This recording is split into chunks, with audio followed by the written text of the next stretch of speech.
Ispahani Mirzapur zero আওয়ারে স্বাগত জানাচ্ছি। আমি তৌহিদ শান্ত। দর্শক, ক্রমেই নির্বাচনের দিকে এগিয়ে যাচ্ছে দেশ, এটি বিভিন্ন কর্মকাণ্ড থেকে আমরা বুঝতে পারি, কিন্তু এই আশঙ্কাও রয়েছে যে নির্বাচন হবে কি হবে না। বিভিন্ন জায়গা থেকে প্রশ্ন উঠছে, নানা ধরনের বক্তব্য আসছে এবং কোনো দল নির্বাচন হবেই এমনভাবে বলছেন, আবার কোনো দল বলছেন যে এই সংস্কার বিচার সম্পন্ন না করে, বিশেষ করে জুলাই সনদ এবং জুলাই ঘোষণাপত্র এইগুলোকে আইনি ভিত্তি না দিয়ে এই নির্বাচন করা ঠিক হবে না, বৈধ হবে না, বিভিন্নভাবেই বলছেন। আমরা আজকে আসিফ নজরুল আইন উপদেষ্টা, তিনিও আবারও বলেছেন যে ফেব্রুয়ারিতেই নির্বাচন এবং এই নির্বাচন শেষেই অন্তর্বর্তীকালীন সরকার এই ক্ষমতা থেকে বিদায় নেবে। তার এই কথাটি আজকে এক ধরনের তাৎপর্য বহন করে। একইভাবে আমরা দেখলাম যে সিইসির সাথে দেখা করেছে ইউরোপীয় ইউনিয়নের একটি দল। তারা দেখা করে সুষ্ঠু নির্বাচন আয়োজনের জন্য ইউরোপীয় ইউনিয়ন প্রায় $4 মিলিয়ন ইউরো দিবে, এই প্রতিশ্রুতি দিয়ে গিয়েছে। আমরা সব মিলিয়ে আজকের বিষয়ের নাম দিয়েছি ভোটের হাওয়া। আমাদের সঙ্গে রয়েছেন বিএনপির সাবেক সংসদ সদস্য সৈয়দা আসিফা আশরাফি পাপিয়া, আপনাকে স্বাগত জানাচ্ছি, এবং রয়েছে বাংলাদেশ জামাত ইসলামীর কেন্দ্রীয় মজলিসের শুরা সদস্য মোহাম্মদ ইয়াসিন আরাফাত, আপনাকেও স্বাগত জানাচ্ছি। ওয়ালাইকুম আসসালাম। আমরা বরাবরের মতোই শিরোনাম দেখে আসবো, আগে শিরোনাম দেখে আলোচনা শুরু করব। ফেব্রুয়ারিতে নির্বাচন, এরপরই বিদায় নেবে অন্তর্বর্তীকালীন সরকার, জানালেন আসিফ নজরুল। সুষ্ঠু ভোট আয়োজনে $4 মিলিয়ন দেবে ইইউ। এক দলের স্বার্থে ডাকসুতে মনোনয়ন তোলা ও জমায়ের সময় বৃদ্ধি, মন্তব্য বাম জোটের, অভিযোগ নাকচ কর্তৃপক্ষের। নির্বাচনের দাবিতে বেরোবিতে অনশন।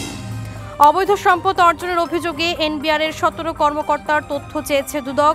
ঋণের টাকা আত্মসাতে এস আলম সহ 26 জনের বিরুদ্ধে মামলা। শর্ত দিয়ে গণতান্ত্রিক অধিকার প্রতিষ্ঠায় বাধা দিলে সংকট আরও বাড়বে, মন্তব্য তারেক রহমানের। প্রচলিত রাজনীতি থেকে বেরোতে চায় বিএনপি।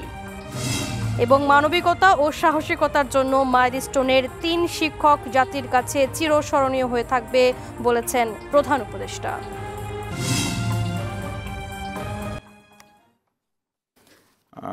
ইয়াসিন আরাফাত, আপনাকে দিয়ে শুরু করতে চাই। ঠিক এই মুহূর্তে আমরা যেটি দেখছি যে জামাত ইসলামীর পক্ষ থেকে বেশ কিছু কথা বলা হয়েছে, যেমন পিআরের প্রতি অনেক বেশি জোর দেওয়া হচ্ছে, পিআর পদ্ধতি ছাড়া এই নির্বাচন সুষ্ঠু হবে না। কিন্তু পিআর পদ্ধতি তো আসলে প্রথমের থেকে তো এটার কোনো আলোচনা ছিল, এটি মাঝামাঝি সময়ে এই আলোচনাটি শুরু হয়। ঐকমত্য কমিশনেও কিন্তু পিআর পদ্ধতির কথা সেভাবে বলবৎ ছিল না, কিন্তু এরপরও সম্ভবত উচ্চ কক্ষে পিআর পদ্ধতিটা নিয়ে আসার ব্যাপারে এক ধরনের ঐকমত হয়েছে অধিকাংশ দলের মধ্যে। কিন্তু আপনারা এখন সমগ্র নির্বাচনেই পিআর চাচ্ছেন। এই পিআর প্রপোর্শনাল রিপ্রেজেন্টেটিভ, মানে সমানুপাতিক যে প্রতিনিধিত্ব, এটি বাংলাদেশের ঠিক এই মুহূর্তে বাংলাদেশের ভোটারদের জন্য এবং বাংলাদেশের যে রাজনৈতিক দলগুলোর জন্য কতটা জুৎসই হবে বলে মনে হচ্ছে আপনার? বিসমিল্লাহির রহমানির রহিম। আজকের টকশোতে সম্মানিত সঞ্চালক, আমার সাথে সাবেক এমপি তিনি আছেন, এবং দর্শকবৃন্দ যারা দেখছেন সকলকে সালাম জানাচ্ছি। আসসালামু আলাইকুম রহমতুল্লাহ। দেখেন, বাংলাদেশে রাজনীতির প্রচলিত ধারা থেকে বের হয়ে এসে একটা সুস্থ ধারার রাজনীতি প্রতিষ্ঠার জন্য জামাত ইসলামী 41 দফা জাতির সামনে সংস্কারের প্রস্তাব উত্থাপন করেছে। এটি 5 আগস্টের পরে প্রায় 3 মাস পরেই সে সময় কিন্তু সেটা জাতির সামনে পিআর পদ্ধতিতে নির্বাচন দাবিটি উত্থাপন করা হয়। আজকে তারেক রহমান জনাব তিনি যে বললেন বাংলাদেশে প্রচলিত রাজনীতি থেকে বেরোয় আসতে চান। পিআর পদ্ধতিটা কেন আসলো? 1992 সালে শুরুর দিকে জামাত ইসলামীর তৎকালীন আমির সাবেক অধ্যাপক গোলাম আজম তিনি এই পদ্ধতিটা প্রথম আলোচনা নিয়ে আসেন। 1992 সালেই জামাত ইসলামীর তৎকালীন সহকারী সেক্রেটারি জেনারেল ইসলামী ছাত্র শিবিরের সাবেক কেন্দ্রীয় সভাপতি জনাব মোহাম্মদ কামরুজ্জামান ভাই পিআর পদ্ধতি নামে একটি বই তিনি লেখেন। তো সেখান থেকেই আমাদের এটা আলাপ আলোচনার মধ্যে ছিল সংস্কার জাতির উদ্দেশ্যে যে 41 দফা, সেখানে আমার পিআর পদ্ধতিটা জোরালোভাবে উত্থাপন করি। ঐকমত্য কমিশনে এটি তাদের পক্ষ থেকে প্রস্তাব ছিল না। যখন বিভিন্ন রাজনৈতিক দল এই প্রস্তাবটি উত্থাপন করে তখন তারা সেটা আমলে নেয়। আমলে নিয়ে নিম্নকক্ষে তারা একমত হতে না পারলে উচ্চকক্ষে বিএনপির নোট অফ ডিসেন্টের বিপরীতে গিয়ে তারা সিদ্ধান্ত জানিয়ে দেয় যে উচ্চকক্ষে 100টি আসনে পিআর পদ্ধতিতে নির্বাচিত করা হবে। এখন এই বিষয়টি সামনে কেন আসলো? বাংলাদেশের 53 বছরের রাজনীতির ইতিহাসে নির্বাচন যখন আসে, এই যে পারস্পরিক দ্বন্দ্ব, সংঘাত, খুন খারাপি, তারপরে ব্যালট ছিনতাই, কালো টাকার প্রভাব, এই সামগ্রিক ব্যবস্থা থেকে বেরোয় আসার জন্য নির্বাচনী ব্যবস্থা একটা সংস্কার প্রয়োজন। এখন আমরা বর্তমান যে সিস্টেম রয়েছে, এই সিস্টেমে তো 53 বছর নির্বাচন করলাম, কিন্তু আমরা এখান থেকে তো জাতিকে উত্তরণ করতে পারিনি। দেখেন 2024-এর নির্বাচনে আওয়ামী লীগ আমি এবং দামি দিয়ে নির্বাচন করেছে, অর্থাৎ নিজেদের মধ্যে নির্বাচন করার পরেও তাদের আভ্যন্তরীণ কোন্দলে 150 জনের বেশি নিহত হয়েছে। আমাদের সমাজে যেটা ঘটে, পিআর পদ্ধতিতে নির্বাচিত হলে দলকে নির্বাচিত করা হবে, প্রতীককে নির্বাচিত করা হবে, তাদের পক্ষ থেকে 300 আসনের প্রার্থী তালিকা আগে দিয়ে দেওয়া হবে, জাতির সামনে পেশ করা হবে, যাতে সেখান থেকে বাছাই করবে।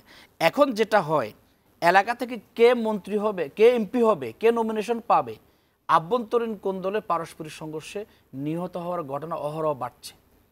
এরপর নমিনেশন বাণিজ্য, টাকা দিয়ে নমিনেশন কেনার যে প্রবণতা, এই সামগ্রিক ব্যবস্থাপনা উত্তরণের জন্যই পিআর পদ্ধতিটা জামাত ইসলামী সহ অনেকগুলো রাজনৈতিক দল, ইতিমধ্যে আজকে আমি দেখলাম ইসলামী আন্দোলন বাংলাদেশ, তারাও এই পক্ষে কর্মসূচি পালন করেছে। এখানে আমার কথা আছে, সেটি হলো যে আপনি যখন নির্বাচিত হয়ে দল বা প্রতীক আসবে, আপনি যে যুক্তি দিলেন দল বা প্রতীক জিতে আসবে, তখনও তো আপনাকে একজনকে না একজনকে তো সেখানে মনোনয়ন দিতেই হবে, সেখানেও তো এই একই অন্তর্কোন্দলের সুযোগ আছে। দেখেন রুট লেভেলে যে অন্তর্কোন্দলটা, এটা বেশিরভাগ ক্ষেত্রে পিআর সিস্টেম যখন চলে আসবে তখন ইন্টারেস্টের জায়গা থেকে সংঘর্ষটা কমে যাবে, নাই হয়ে যাবে। এখন এলাকায় কে এমপি হবে, এই ইস্যুতে এলাকার বিভিন্ন দল, উপদল, গ্রুপ, বিভিন্ন গ্রাম বা এলাকা, এক উপজেলা আরেক উপজেলা পারস্পরিক সংঘর্ষে লিপ্ত হচ্ছে। এটা যখন সেন্ট্রালি একটা দলকে জিতাতে হবে, প্রার্থীকে জিতাতে হবে, তখন এই সংঘর্ষটা আর থাকবে না। এরপরে দেখেন আমাদের সংসদে যারা নির্বাচিত সংসদ সদস্য হন, তাদের মূল দায়িত্বটা কি? আর্টিকেল 61/1 বলা হচ্ছে যে যারা নির্বাচিত হবেন তাদের মূল দায়িত্ব হচ্ছে আইন প্রণয়ন করা আর এলাকার উন্নয়নের দেখভাল, স্থানীয় সরকার ব্যবস্থাকে শক্তিশালী করা। এটা স্থানীয় সরকার ব্যবস্থায় আমাদের সংবিধানে লেখা আছে। কিন্তু আমাদের কি হয়, এলাকার রাস্তাঘাট থেকে শুরু করে মসজিদ, কালভার্ট, মন্দির, প্যাগোডা সব একজন সংসদ সদস্য করেন। এই জায়গায় তখন উপজেলা চেয়ারম্যান, ভাইস চেয়ারম্যান, ইউনিয়ন পর্যায়ে আরেকটা সিন্ডিকেট বলয় গড়ে ওঠে। যিনি এমপি নির্বাচিত হন, পরবর্তীতে তিনি তার আপন ভাইকে উপজেলা চেয়ারম্যান বানান, তার ভাবিকে ভাইস চেয়ারম্যান বানান, তার বলয়ের লোকজনকে সিন্ডিকেট করে ইউনিয়ন পরিষদ চেয়ারম্যান বানান। এরা পরে লুটুপুটে খাওয়ার ব্যবস্থা হয় একটা সিন্ডিকেটের মাধ্যমে। এই ব্যবস্থাটা মানে লুটুপুটে খাওয়ার ব্যবস্থাটাও পিআর সিস্টেমের মধ্যে ভেঙে যাবে, তখন এই বলয়টা থাকবে না। এই জায়গা থেকে আমরা বলেছি যে যখন একটা দল সিলেক্ট করবে, তালিকা জাতির সামনে প্রকাশ করবে, তারা যত পার্সেন্ট ভোট পাবে সিরিয়াল ধরে সামনে থেকে ওই পার্সেন্টেজ অনুযায়ী তারা এমপি সেখানে ঘোষণা করবে। একটা বিষয় আপনি বলছেন যে এখানে তো নমিনেশনের সুযোগ আছে। দেখেন বাংলাদেশে এক এক সময় এক এক সংখ্যায় মন্ত্রী ছিল, কখনো 60 জন, কখনো 50 জন, এরকম ছিল, কিন্তু মন্ত্রীরা দল সিলেক্ট করে না।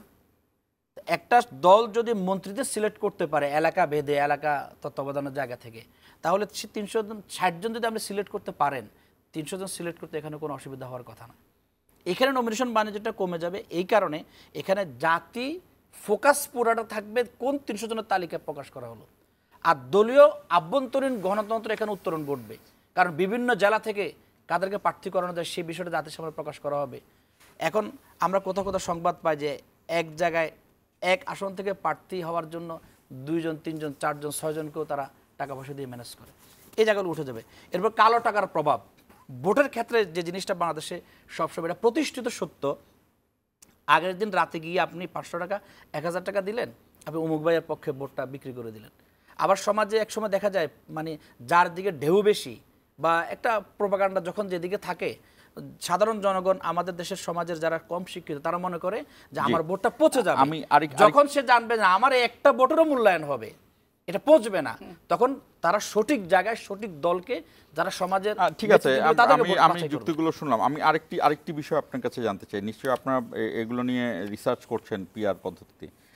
পৃথিবীর কোন কোন দেশে পিআর পদ্ধতিগুলো বলবৎ আছে, আর সেই সব দেশের ভোটার, সেই সব দেশের শিক্ষার মান, সেই সব দেশের অর্থনৈতিক পরিস্থিতি কেমন? আপনাদের বিশ্বের 91টি দেশে পিআর পদ্ধতি চালু আছে। আমাদের এই দক্ষিণ এশিয়ার মধ্যে নেপাল, ভুটান, জাপান, থাইল্যান্ড, এরকম অনেকগুলো রাষ্ট্র আছে। তো জাপানের কথা আছে। দেখেন, আর ভূরাজনৈতিক জায়গা থেকে বাংলাদেশের সাবকন্টিনেন্টে পিআর পদ্ধতি যদি আপনি আগে একমত হন, আপনি আপনার এই সাবকন্টিনেন্টের মানুষের কৃষ্টি, কালচার, সভ্যতা, অভ্যাস, অনেকগুলো বিষয় নিয়ে আপনি পিআর পদ্ধতি ঠিক করতে পারবেন। পিআরের 6টা পদ্ধতি আছে। আপনি কোন পদ্ধতিটা এ দেশের জন্য গ্রহণ করা যেতে পারে, পিআর পদ্ধতির ক্ষেত্রে আমরা যখন ঐক্যমত হবে সেই জায়গায় আপনি সংশোধন করে অনেকগুলো বিষয় সামনে নিয়ে আসতে পারবেন। বলি যে জার্মানিতে পিআর পদ্ধতি আছে, জি। স্ক্যান্ডিনেভিয়ান যে দেশগুলো রয়েছে, নরওয়ে, সুইজারল্যান্ড, সুইডেন, এগুলো দেশে আছে। আপনি তো নিশ্চয়ই জানেন এই যে যেই দেশগুলোর নাম বললাম সেগুলো গণতন্ত্রের সূচকে একদম শীর্ষ পর্যায়ে, এবং তাদের শিক্ষা ব্যবস্থা শুধুমাত্র 100 না, তারা হলো মাস্টার্স বা তার চেয়েও বেশি, উচ্চশিক্ষার হারই তাদের 100-র বেশি, এবং তাদের জীবনযাত্রা এবং তাদের অর্থনৈতিক পরিস্থিতিও কিন্তু সেই রকমের। আমি আপনাকে জানতে চেয়েছি যে বাংলাদেশের যে প্রেক্ষাপট, এই 18 কোটি মানুষ, তাদের যে শিক্ষা ব্যবস্থা, ঠিক এই মুহূর্তে যে অর্থনৈতিক পরিস্থিতি, এই সব কিছু মিলিয়ে পিআর পদ্ধতি বাংলাদেশে কতটা ভোটারদের জন্য কতটা মানে কমফোর্টেবল হবে, কতটা উপযোগী হবে? বাংলাদেশের আর্থসামাজিক ব্যবস্থাপনায় রাজনীতির কারণে অর্থনীতি ডাউন হয়, রাজনীতির কারণে অর্থনীতি উন্নতি হয়। আমাদের রাজনীতি আমাদের শিক্ষা ব্যবস্থা নিয়ন্ত্রণ করছে, অর্থনীতি নিয়ন্ত্রণ করছে। আপনি যদি রাজনীতিকে সংস্কার করতে পারেন, একটা পদ্ধতিতে যেতে পারেন, নতুন পদ্ধতি গ্রহণ করতে পারেন, পিছনের গুণধরা ব্যবস্থাকে ভেঙে ফেলতে পারেন, আমার বিশ্বাস এদেশের আর্থসামাজিক উন্নয়ন সহ সামগ্রিক উন্নয়ন হবে। একটা 30 সেকেন্ড বলছি, আমাদের কোন রাজনৈতিক দল বলতে চায় যে আমাদের জনগণ তো পিআর বোঝে না, তো আপনি কি বুঝান না কেন? জি, আপনি তো বোঝানো উচিত। আমাদের জনগণকে আমরা অন্ধকারে রাখতে চাই সব সময়, আমরা বুঝতে দিতে চাই না তার সুফলটা কি। আমি একটু আসিফ আশরাফি পাপিয়ার কাছে আসবো। আপনাদের দলের চেয়ারম্যান তারেক রহমান আজকে যে কথাটি মোহাম্মদ ইয়াসিন বললেন, সেটি হলো যে ইয়াসিন আরাফাত বললেন সেটি প্রচলিত রাজনীতি থেকে বেরিয়ে আসতে চাই, এটি যেমন বলেছে, এবং আরেকটি বিষয় বলেছে, সেটি হলো যে শর্ত দিয়ে কখনো ফ্যাসিবাদকে আটকানো যায় না, এবং ভোটের মাধ্যমে নিয়ে আসতে চায়। এই সব কিছু নিয়ে আসলে আপনাদের দল কি বলতে চাচ্ছে? এখানে আপনি একটা জিনিস দেখেন, মানুষের একটা বিশাল পরিবর্তন হয়েছে। আমাদের 71-এর মুক্তিযুদ্ধ, আমাদের ভাষা আন্দোলন, তারপরে আমাদের স্বৈরাচার বিরোধী আন্দোলন, এবং সর্বোপরি আমাদের এই 15 বছর আন্দোলনের এই যে ছাত্র জনতার যে বিপ্লব, এইটা বাংলাদেশের একটা ঐতিহাসিক ঘটনা। বাংলাদেশের সৃষ্টি এবং চলমান প্রক্রিয়াটাই সব কিছুর ভিতরে ঐতিহাসিক। সারা পৃথিবীতে দেখবেন এইরকমভাবে মুক্তিযুদ্ধ ভূখণ্ডের জন্য খুব কম দেশে হয়েছে। তারপরে ভূখণ্ড আমি পেলাম, 86 নির্বাচন দেখেন, 88 নির্বাচন দেখেন, এবং স্বৈরাচার এরশাদের বিরুদ্ধে দীর্ঘ 9 বছর যে আন্দোলন, আপনি স্বৈরাচারের সাথে কি খারাপভাবে শাহজাহান সিরাজ, দীপালি সাহা, ডাক্তার মিলন, তারপরে রওফুন বসুনিয়া, তারপরে হচ্ছে দেলোয়ার, আমাদের জেহাদ উল্লাপাড়ার কীভাবে ধরে নিহত হলো এবং কীভাবে হতো, সব মর্মান্তিক, এবং লাশগুলোকে পুড়িয়ে ছাই পর্যন্ত রূপান্তরিত করা হয়েছে। এখন আমার দলে একটা বিষয় নিয়ে এজেন্ডা আছে, আমার দলের একটা টার্গেট আছে, আমার দল এটা নিয়ে রিসার্চ করছে, আমার দলের ভিতরে সেটা সীমাবদ্ধ। রিসার্চ করছে, বই লেখালেখি হচ্ছে, সেটা আমার দলীয় কর্মকাণ্ডের ভিতর সীমাবদ্ধ। কিন্তু এখন দলীয় একটা কর্মকাণ্ডের ভিতরে সীমাবদ্ধ জিনিস নিয়ে যখন যদি বলা হয় যে এইটা না হলে আমি ইলেকশন করব না, আপনি খেয়াল করে দেখেন যে প্রত্যেকটা জিনিসের আলটিমেটাম হচ্ছে ইলেকশন করব না, এইটা না হলে ইলেকশন করব না, এটা না মানলে ইলেকশন করব না, এটা না করলে ইলেকশন করব না। মানে ইলেকশনকে অলওয়েজ বৃদ্ধাঙ্গুলি প্রদর্শন করা এবং ইলেকশনকে অলওয়েজ কিন্তু থ্রেট দেওয়া। এখন আপনি নিজে চিন্তা করেন যে 69-এর যে গণ অভ্যুত্থান, 71-এর মুক্তিযুদ্ধ, সেইখানেও কিন্তু নির্বাচন কেন্দ্রিক নির্বাচিত ব্যক্তিদের পূর্ব পশ্চিম পাকিস্তানের যে ব্যবধানের তাদেরকে দায়িত্ব না দেওয়া, স্বায়ত্তশাসন না দেওয়া, এই সমস্ত আঙ্গিককে কেন্দ্র করে কিন্তু দেখুন 71-এর মুক্তিযুদ্ধ হয়েছে। তারপরে আপনি দেখেন জনতার উপরে একবারে ট্রাক চালিয়ে যখন 86 নির্বাচন সারা বাংলাদেশের আপামর মানুষ কিন্তু সেই নির্বাচন বর্জন করছে। বাংলাদেশের 2টি রাজনৈতিক সংগঠন এরশাদ সরকারকে অনুমোদন দিল। এখন তারপরে আপনি চলে আসেন যে 91 সালে তত্ত্বাবধায়ক সরকার নাকি তাদের রিসার্চ, তাদের অ্যানালাইসিস, যেটা জামাত ইসলাম আর আওয়ামী লীগ 2 দল বলতে পারবে। কিন্তু যখন দেখা গেছে যে তত্ত্বাবধায়ক সরকারের দাবিতে পার্লামেন্ট থেকে পদত্যাগ করার পরে শূন্যতার সৃষ্টি হলো এবং তখন ওগুলোতে নির্বাচন করতে হলো শূন্য আসনে, করে কিন্তু পার্লামেন্টে বিলটা আনতে হলো, এনে কিন্তু পাশ করতে হলো। এখন এই যে বিলটা আনার আগে বাংলাদেশে যে তাণ্ডব সৃষ্টি হলো, আমার বাড়ি নিমতলাতে চাঁপাইনবাবগঞ্জে রীতিমতো আমি অবরুদ্ধ, রীতিমতো প্রতিদিন রাত্রে একবার বৃষ্টির মতো বোমা নিক্ষেপ। আমার 3 মাসের প্রথম ছোট্ট একটা মেয়ে, আমি তাকে হোমিওপ্যাথি ডাক্তারের কাছে কিন্তু নিয়ে যেতে পারিনি, অ্যালোপ্যাথি ডাক্তারের কাছে নিতে পারিনি। রাত 3টায় ট্রাকে করে বই দিয়ে ট্রাকের উপরে উঠে আমাকে চাঁপাইনবাবগঞ্জ থেকে ঢাকায় আসতে হয়েছে, যেহেতু আমার হাজব্যান্ড ওই পার্লামেন্টের তত্ত্বাবধায়ক বিল পাশ করার জন্য তাকে আসতে হলো। এখন আমি এই ক্রেজিনেসটাই, এত উত্থান, এত পতন, এত কিছু শিকার হওয়ার পরও আমাদের রাজনৈতিক সংগঠনের ভিতরে ক্রেজিনেসটা পরিহার করা দরকার। আমার দলের রিসার্চ, আমার দলের বই লেখালেখি, আমার দলের কোন স্বার্থে গেলে ভালো করব, সেইটা এখন সকল রাজনৈতিক সংগঠনের উপরে এই একটা বিপর্যস্ত অবস্থায়, এই একটা মর্মান্তিক মুহূর্ত।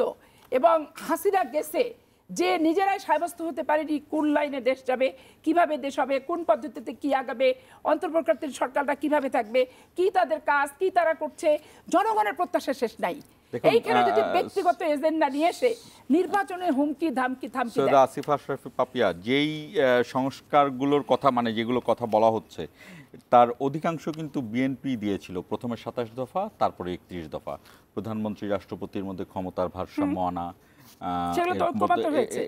এগুলো নিয়ে কিন্তু বিএনপি কথা বলেছিল, ঐক্যমত হয়েছে, আবার নোট অফ ডিসেন্টও দিয়েছে বিএনপি নেতারা। এবং সালাউদ্দিন আহমেদ আজকেও বলেছেন যে রাষ্ট্রপতির প্রধানমন্ত্রীর ক্ষমতার ভারসাম্য মেয়াদ এগুলো নিয়ে তো নোট অফ ডিসেন্ট নাই আছে। সেটি হলো যে তারা একটি শর্ত দিয়েছে যে সংবিধিবদ্ধ যে প্রতিষ্ঠানগুলো রয়েছে তাদের নিয়োগ প্রক্রিয়ার এই জিনিসটি বাদ দিয়ে দিলে তারা উচ্চকক্ষের পিআর পদ্ধতিতে যাবে এবং সেটি 10 বছরের ক্ষেত্রে তারা মেনে নেবে। এই না, রাষ্ট্রপতি প্রধানমন্ত্রীর ক্ষমতার মেয়াদ, প্রধানমন্ত্রীর ক্ষমতার মেয়াদ এখানে তো ঐক্যমতী হয়েছে। হ্যাঁ, ঐক্যমত হয়েছে, কিন্তু ভারসাম্য যেটা রাষ্ট্রপতি প্রধানমন্ত্রীর, এবং যেটি ওই যে একটি সংবিধিবদ্ধ যে প্রতিষ্ঠানগুলো রয়েছে সেগুলোর নিয়োগ পদ্ধতি নিয়ে এটি নিয়ে নোট অফ ডিসেন্ট দিয়ে রেখেছে বিএনপি, যে এটি তারা মানবে না এবং এটি ছেড়ে দিলে তারা উচ্চকক্ষের ক্ষেত্রে পিআর পদ্ধতিতে নির্বাচন হোক সেটি যাওয়া হবে। তবে সবচেয়ে বড় কথা 70 অনুচ্ছেদ এটির ব্যাপারে ঐক্যমত হয়েছে, ভালো দিকও হয়েছে। এখন আমার কথা হলো, যেমন আজকেও সালাউদ্দিন আহমেদ বলেছেন যে জুলাই সনদের খসড়ায় থাকা অসঙ্গতি সংশোধন হলে বিএনপি মতামত দেবে। এই অসঙ্গতি বলতে কি বোঝাচ্ছে আসলে? এখন অসঙ্গতি দেখেন, সালাউদ্দিন সাহেব একজন জুডিশিয়ারিতে ছিলেন, বিসিএস ক্যাডার থেকে পাশ করা, ম্যাজিস্ট্রেসি করছে উনি, এবং উনি ঢাকা বিশ্ববিদ্যালয়ে এলএমএ পাশ করা মেধাবী একজন ছাত্র। এখন এটা দায়িত্ব সম্পূর্ণ ওনার। আমি এভাবে বলতে গেলে আমি ওনার কথাটা বলতে পারবো না, কারণ উনি কোন কোন বিষয়ে লিখিতভাবে উপস্থাপন করছে এটা তো আমার দেখা না, আমার নলেজে না, এবং আমি ওই পর্যায়ের নেতাও কিন্তু না। ঠিক আছে, এখন উনি যেগুলো বললেন যে সন্ত্রাস, কালো টাকার পাহাড়, ভোটার ব্যালট বাক্স চিন্তা, এগুলো দূর করতে হবে, এখানে আরো যোগ হবে ইসলামকে রাজনীতিতে হাতিয়ার হিসেবে ব্যবহার করা বন্ধ করতে হবে। আমরা পিআর পদ্ধতিতেই যাই। পিআর পদ্ধতিতে তো বিএনপির জন্য খারাপ হওয়ার কথা না, কারণ বিএনপি যেহেতু বড় দল এবং তাদের সমর্থকও বেশি, পিআর পদ্ধতিতে বিএনপিরই সুবিধা হওয়ার কথা। মিঠুন চক্রবর্তী সিনেমা দেখছিলাম একটা, যে মারবো এখানে লাশ পড়বে শ্মশানে, ভোট দেব সন্দ্বীপে, নির্বাচিত হবে মালদ্বীপে। বাংলাদেশের নির্বাচিত প্রতিনিধিদের নিয়ে কেলেঙ্কারি শেষ নাই। উনি যেগুলো বললেন যে উপজেলা চেয়ারম্যানেরটা এমপি চালাচ্ছে, ইউনিয়ন পরিষদেরটা নিচ্ছে, স্থানীয় সরকারকে উন্নয়ন হতে দিচ্ছে না। এখন আমার প্রতিনিধিকে আমি জানি না, আর প্রতিনিধি কার কাজ করবে সে জানে না। এখন এখানে আপনি এটা নির্ধারণ, এই সবচেয়ে বড় গ্যাপটা আপনি বলেন যে সরাসরি ভোটের মাধ্যমে যে প্রার্থী নির্বাচিত হয় না। আমরা এই যে সংরক্ষিত আসনে মহিলা এমপি, আমরা নিজেরা হয়ে তো দেখছি যে এমপিদের ভোটে, হানা ভোটে নির্বাচিত হয়ে আসলে বেসিক্যালি কিছুই করা যায় না, কিচ্ছু করা যায় না, দ্বন্দ্ব আরও বাড়ে, ভূমিকা কোনো কিছু নাই। ওই হুদায় হুদায় পার্লামেন্টে যে হা আর না ভোট, আর ধরেন যে আপনি যে 2 টন গম পাবেন এলাকায় কাজ করবে, ওটা নিয়েও গুতাগুতি বেঁধে যায়, ওটা নিয়েও সমস্যা হয়ে যায়। এখন এই যে আওয়ামী লীগ দেখলেন না সংবিধানের কত কি পরিবর্তন করলো, যে রানিং এমপি একটা থাকা অবস্থায় আর একটা পাওয়ার থাকা অবস্থায় একটা পার্লামেন্টের ভোট হচ্ছে, এগুলো তো ধরেন সংবিধানের সাথে সাংঘর্ষিক বিষয়। কিন্তু এখন আপনি পিআর পদ্ধতি ছাড়া আমি নির্বাচনে যাব না, নির্বাচন হতে দেব না, তাহলে নির্বাচনকে এত আলটিমেটাম কেন, নির্বাচনকে এত থ্রেট কেন? এই 15 বছর তো আমরা চরমোনাই পীরও কিন্তু বলেছেন যে সংস্কার না করে আগের নিয়মে নির্বাচন হতে দেয়া হবে না, মানে অর্থাৎ তিনিও পিআর পদ্ধতির কথাই বলছেন। এখন সংস্কার মানে যদি উনি পিআর বলেন, সংস্কার মানে যদি নিজের পছন্দ মতো টাইমে ভোট নেওয়া বলেন, এখানে আমার আসলে করার মানে বক্তব্য নাই।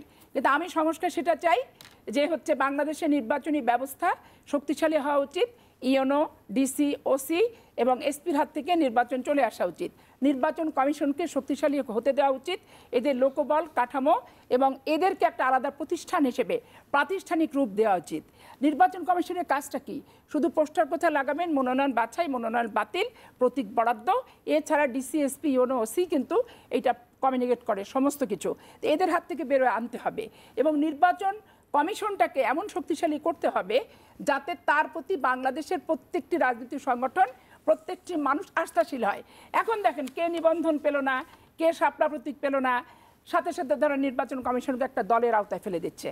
আপনি ভারতের, আমি সব কিছু অপছন্দ করি, কিন্তু ভারতের নির্বাচন কমিশনের দিকে তাকিয়ে দেখেন, 3 মাস 4 মাস 6 মাস ব্যাপী ভোট হচ্ছে, ওই বাক্সের প্রতি মমতারও অশ্রদ্ধা নাই, আপনার বাক্সের প্রতি ওই রাজীব গান্ধীরও, তার ছেলে যারা আছে সোনিয়া, প্রিয়াঙ্কা, তাদের কোনো ইয়া নাই, মোদিরও কোনো কথা নাই, নির্বাচন কমিশনকে কমিশনের জায়গায় রেখে দিছে। আমাদের সমস্যা হচ্ছে কি, ব্যক্তিগত স্বার্থগুলো নিয়ে এত বেশি আমরা অ্যাডামেন্ট, এবং নির্বাচন গণতন্ত্র এখানেই কিন্তু হুমকির মুখে পড়ছে, এখানেই মুখ থুবড়ে পড়ছে, এবং আন্দোলনের সফলতাটা এখানেই কিন্তু কলঙ্কিত হচ্ছে, এবং আন্দোলনের সফলতা দ্বার প্রান্তে যাওয়া তো দূরের কথা, দেখবেন অঙ্কুরে বিনষ্ট হয়ে যাচ্ছে। কারণ এত ব্যক্তিগত স্বার্থের এজেন্ডা যদি এই নির্বাচনকে সামনে রেখে আমরা জাহির করি আর উপস্থাপন করি, 15 বছরের জঞ্জাল যদি মনে করেন এক নির্বাচনে সাফ, এটা কি হয় নাকি কখনো? এটা কখনোই হবে না। আমাদের প্রচেষ্টা চালাতে হবে এবং সকল রাজনৈতিক সংগঠন আমরা আন্দোলনকামী, আমাদের ভিতর ঐক্যমত একটা অবশ্যই বিরতি থাকতে নিচ্ছি, হবে। বিরতি থেকে ফিরে আবারও আলোচনায় আসবো। দর্শক আমাদের সঙ্গেই থাকুন, 1 মিনিট পরে ফিরছি।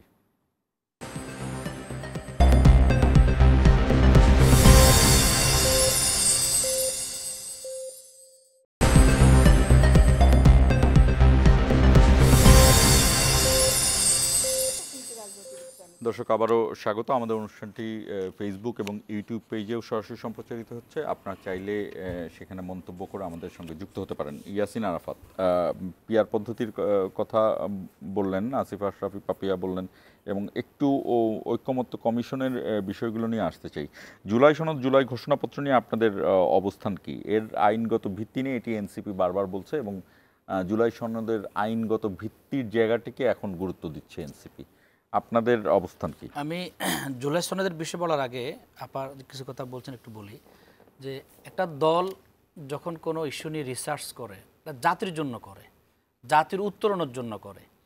আমরা 54 বছরের যে জঞ্জাল, ফেসিবাদ ব্যবস্থা কেন কায়েম হলো 16 বছরে, এই বিষয়গুলো তো জাতির সামনে ক্লিয়ার। এই জায়গা থেকে উত্তরণের জন্য যদি একটা দল শুধু বলতো, তাহলে কথা ছিল যে এটা তার ব্যক্তিগত বা দলীয় ইস্যু। আজকে তো বাংলাদেশের গুরুত্বপূর্ণ মেজর অনেকগুলো পলিটিক্যাল পার্টি পিআর ইস্যুটাকে সামনে নিয়ে আসছে। পিআর ইস্যুটা আরেকটা গুরুত্বপূর্ণ দিক হচ্ছে ফেসিবাদ তন্ত্রের বিলোপ ঘটাবে পিআর পদ্ধতি। কিভাবে? এই পিআর পদ্ধতিতে ছোটোখাটো যে দলগুলো আছে, যে দলগুলো অন্য সময় নির্বাচিত হতে পারে না, তাদের যদি 1% 2% ভোট থাকে, তারাও এখানে সংসদে অংশগ্রহণের মাধ্যমে সংসদটা প্রাণবন্ত হয়। 1% 2% ভোট নিয়ে সংসদে অবস্থান নেয়ার গুরুত্বটা কেন? গুরুত্বটা এই জন্য, বাংলাদেশে গণতান্ত্রিক সিস্টেমে দেখা যায় এক নায়কতন্ত্র যেটাকে বলে, আপনি 40% ভোট পেলেন, 40% আপনি হওয়ার কথা 120-30টা আসন, কিন্তু আপনি 250 আসন দিয়ে অন্য দলের কোনো তোয়াক্কাই করলেন না। আপনি সংবিধান পরিবর্তন করছেন, আইন নীতিমালা পরিবর্তন করছেন, সাংবাদিকদেরকে গলা টিপে ধরার জন্য আপনি আইন প্রণয়ন করছেন। এই সুযোগগুলো হবে যখন দেখা যায় বিভিন্ন দলের বিভিন্ন মত এবং পথের মানুষ এই পিআর সিস্টেমের মাধ্যমে একজন দুজনও যদি প্রতিনিধিত্ব করতে পারে, তখন তার পক্ষ থেকে ভয়েস রেজ হয়। আজকে হিন্দুদের কথা আসছে, তাদের তো 5% 7% তো ভোট আছে, তারা যদি এভাবে আলাদা প্রার্থী দেয়, তা আওয়ামী লীগ যে রাজনীতিটা করতো তাদেরকে নিয়ে যে তাদের সব ভোট তারা পাবে, এই জায়গায় কথা হতো না। তারাও তাদের বয়স যেখানে করতে পারতো। তখন কি হবে, একটা দল ইচ্ছা করলে একনায়কতান্ত্রিক কোনো সিস্টেম চালু করতে পারতো না, সংসদটা প্রাণবন্ত হবে। আমরা বিগত সময় দেখেছি জাতীয় পার্টিকে নিয়ে একটা গৃহপালিত বিরোধী দল করা হয়েছে। সে সময় যদি ধরেন কথার কথা বিএনপি বা জামাত ভোটে যায় নাই, কিন্তু অন্যান্য দলও যদি পিআর সিস্টেমে আসার কারণে অংশগ্রহণ করতে পারতো, অন্তত তাদের এই একনায়কতন্ত্র বা ফেসিবাদতন্ত্রের বিরুদ্ধে সংসদে দাঁড়িয়ে উচ্চকণ্ঠে কথা বলতে পারতো। এই জন্য আমরা পিআরের কথা বলছি। এটা দলীয় কোনো ইস্যু নয়, জাতির ভাগ্যোন্নয়নের ইস্যু এবং আমূল সংস্কার করে দেশকে সামনে এগিয়ে নিয়ে যাওয়ার ইস্যু। দেখেন, আপনি যে তরিটা নদী পার হলেন, বারবার পার হলেন, ওই তরি যদি আপনি সংস্কার না করেন, তাহলে ওই তরিতে যদি আবার পার হওয়ার চেষ্টা করেন, তাহলে কি দাঁড়াবে? এই জন্য আমূল সংস্কার করে আমরা বলছি পিআর পদ্ধতি নতুন হলেও যদি রাজনৈতিক দলগুলো ঐক্যমত পোষণ করে, তাহলে জনগণের মাঝে সভা সমাবেশ সেমিনারের মাধ্যমে জনগণ এই বিষয়গুলো বুঝবে। বিএনপি স্থায়ী কমিটির সদস্য নজরুল ইসলাম খান এই জায়গাটিকে বলছে যে সংস্কারের নামে গোটা নির্বাচনী ব্যবস্থা পাল্টানোর অপচেষ্টা, মানে পিআর পদ্ধতি সম্পর্কে জনগণের আপনার যে কথা বলছে যে পিআর পদ্ধতি না আমরা নির্বাচন করতে দেওয়া হবে না, বা জামাত ইসলামী কখনো এই স্ট্যান্ডে নাই।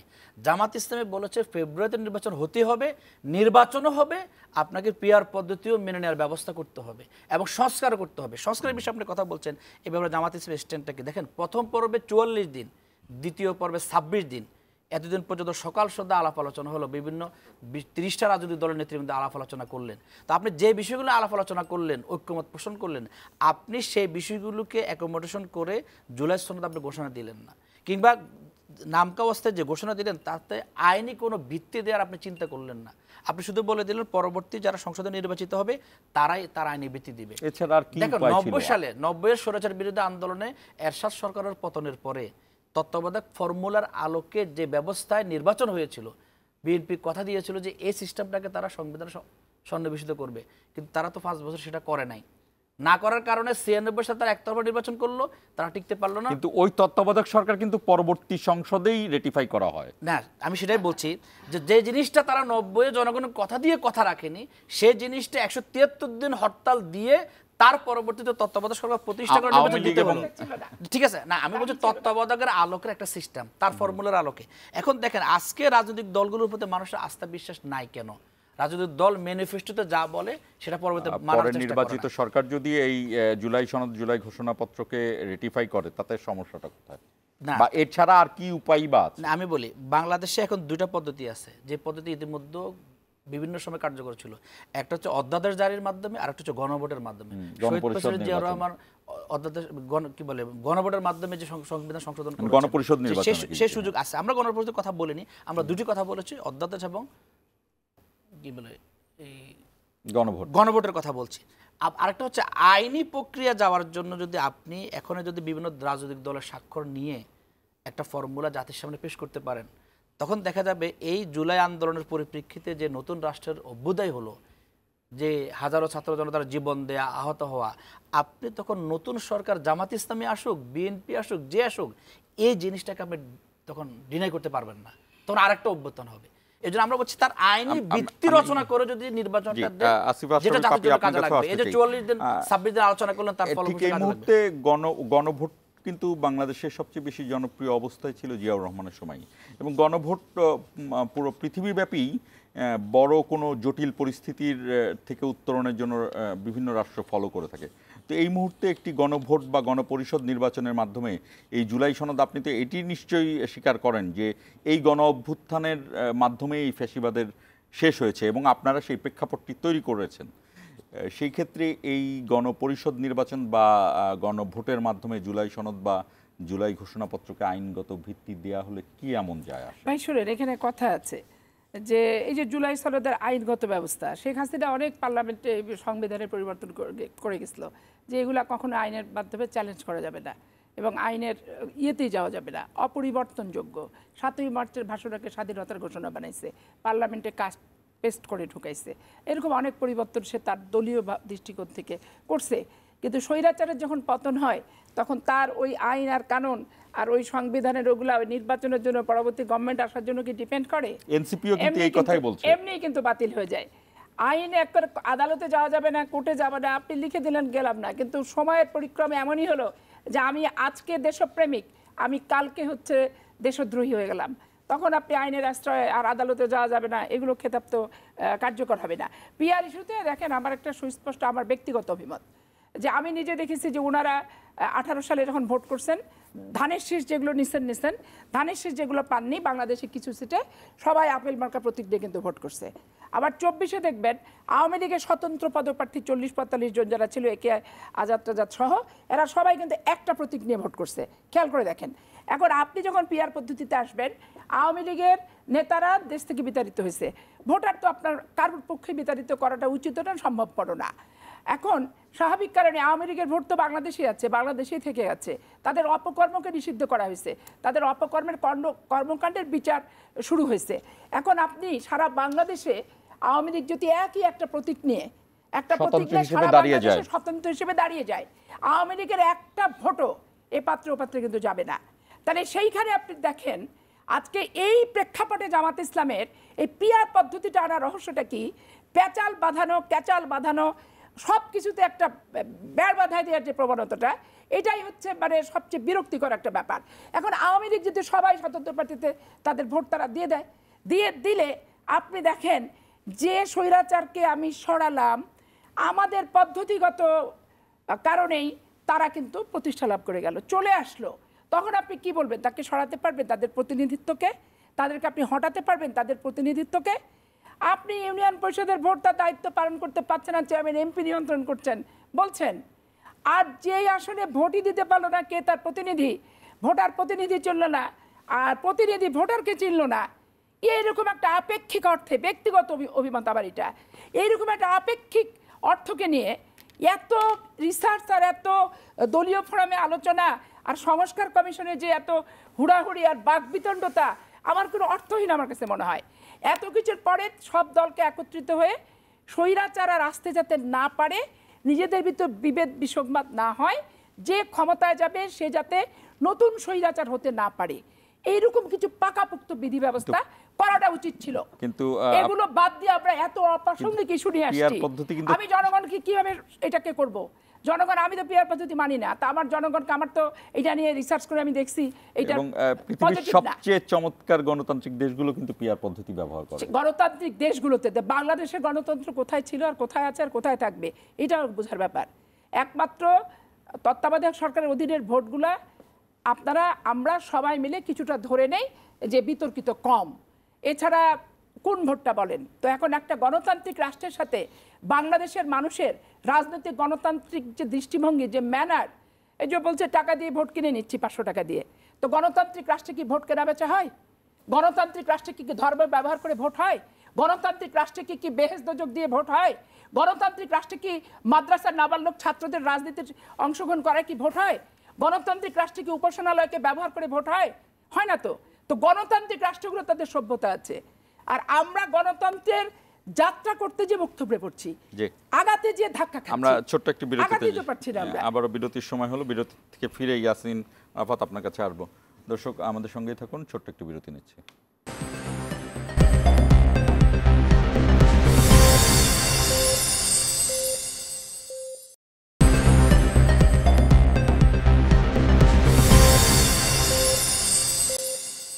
দর্শক আবারও স্বাগত।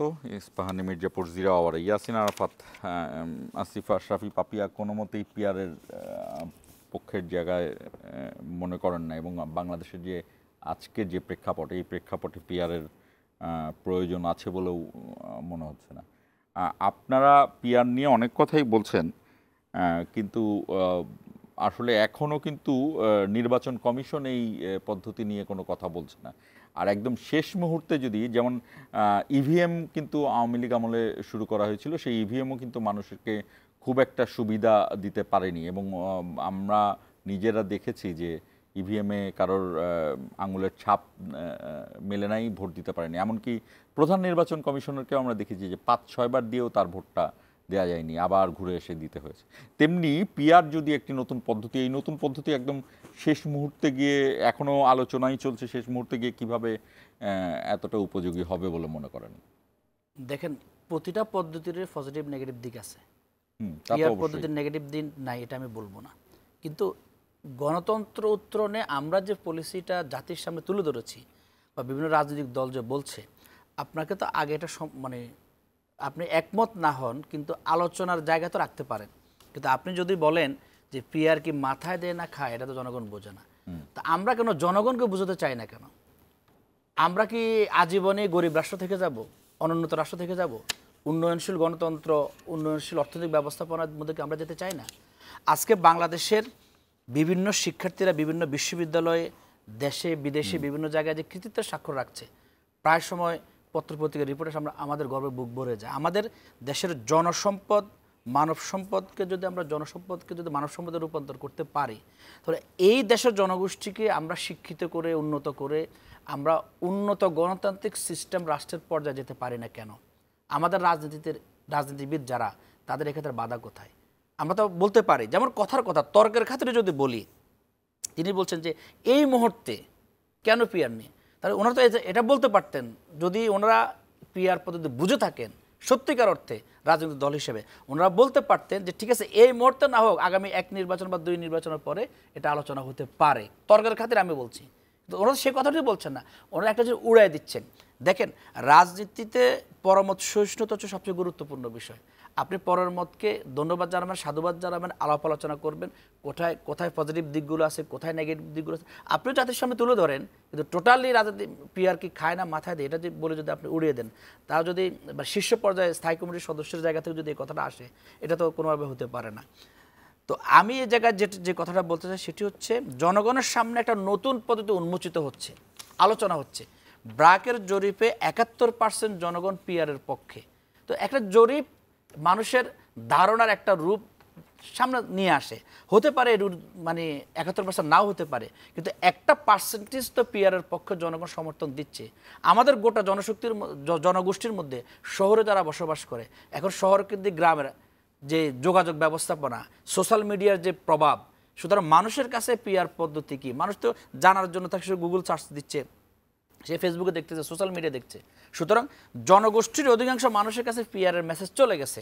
আমার মনে হয় যে তারা এটা বুঝতে সক্ষম হবে, এটা আর ইভিএমে ভোট নেওয়া এক জিনিস নয়। ইভিএমে ভোট নেওয়ার মাধ্যমে আপনি আমি একটা প্রক্রিয়ার কথা বললাম, হ্যাঁ ঠিক আছে, কথার কথা বলছি, ইভিএমে ভোট নেওয়ার মাধ্যমে আপনি নির্বাচনী রেজাল্টটাকে ম্যানিপুলেট করতে পারেন, কিন্তু পিআরের মাধ্যমে ওই একজন ব্যক্তির ভোট পৌঁছে যাওয়ার যে আশঙ্কা, সেটা না থেকে বরং ওই ব্যক্তি গর্ববোধ করতে পারবে যে আমার একটা ভোট কাজে লাগবে সত্যিকার অর্থে।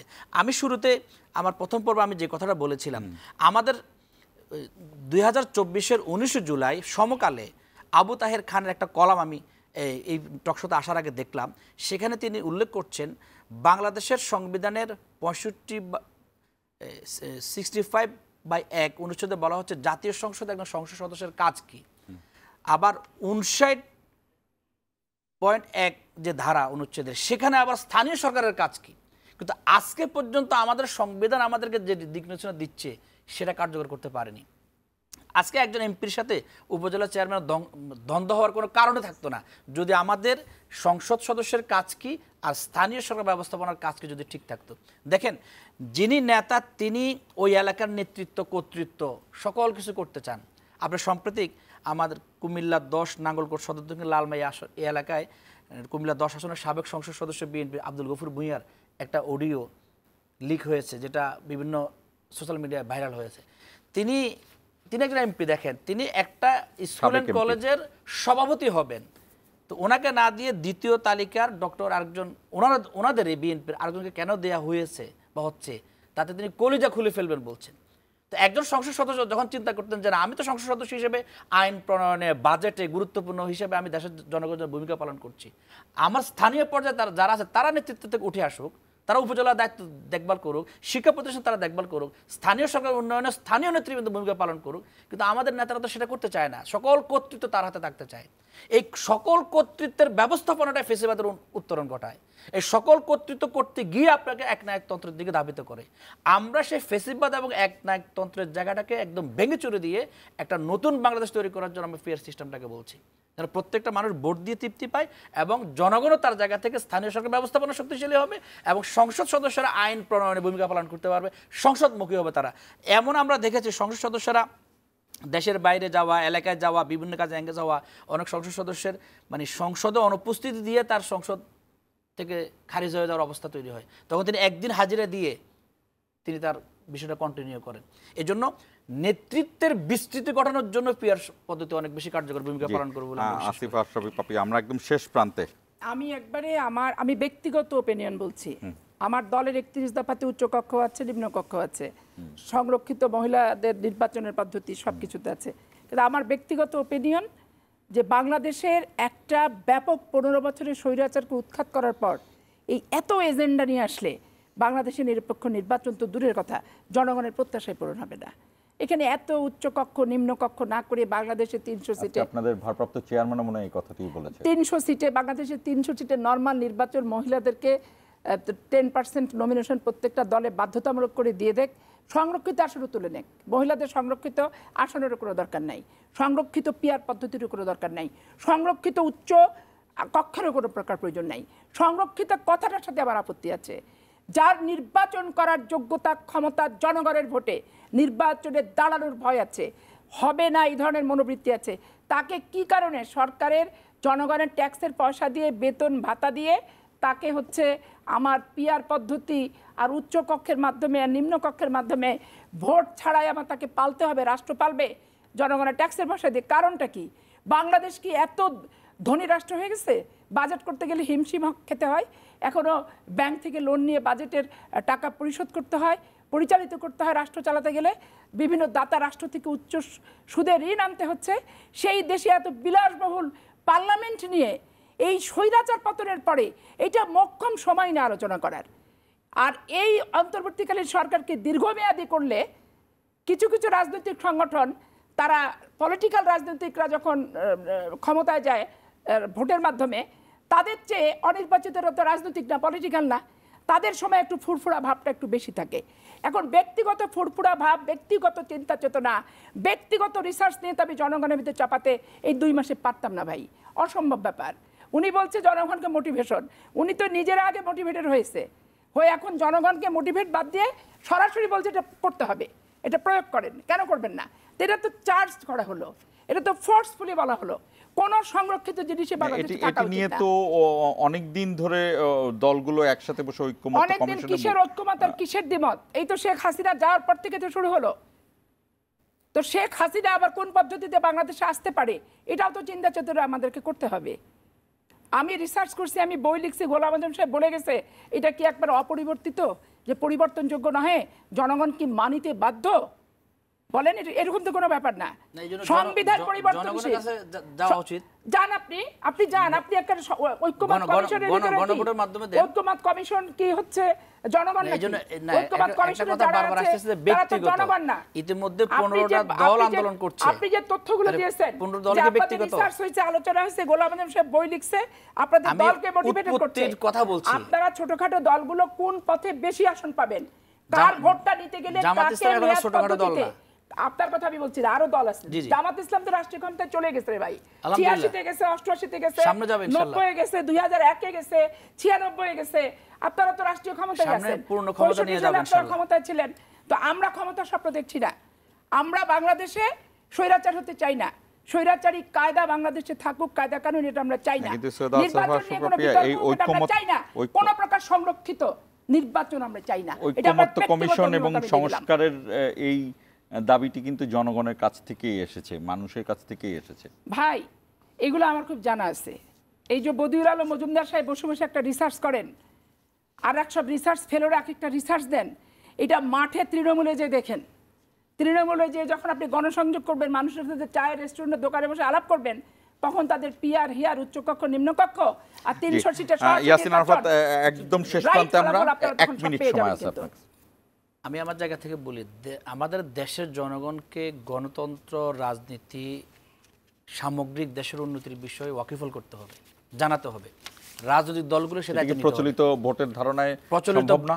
প্রচলিত ভোটের ধারণা কি, পিআর কি, এটা সকল দলকে বোঝানো উচিত।